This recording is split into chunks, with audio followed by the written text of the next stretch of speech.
ये जो का भले जो बना रहा हूँ ना, ये थोड़ी सी मेहनत कर ली, घर वाला बाल बच्चे सब मिलकर हम बनाना पड़ता है, मैं अकेले से नहीं होता है।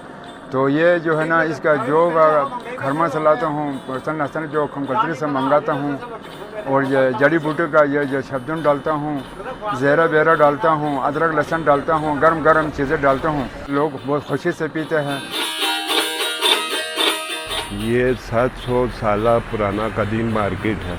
अलबत्ता पुराने दुकानें तब्दील होके थोड़ा बहुत अभी चेंजिंग आ गया है, लेकिन ये जो मार्केट है पुराने शेप में अभी तक मौजूद है।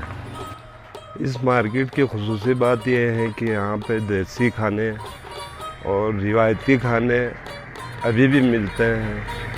तो दूर दराज से जो बुज़ुर्ग टाइप के लोग, जवान, अभी भी जब स्कर्दू का रुख करते हैं तो वो पुराना बाज़ार का रुख करते हैं।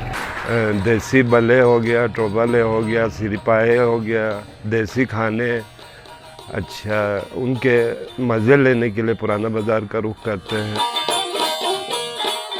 हम तकरीबन यहाँ पे हफ्ते में 2-3 दफ़ा तो ज़रूर आते हैं टोबला पीने के लिए, क्योंकि इसका खुसूसियत ये है कि ये जिस्म को गर्म रखते हैं, और सर्दियों के लिए तो एक तोहफ़ा है हमारे लिए। हम जब से होश संभाला है हम इधर आते हैं और भले पीते हैं।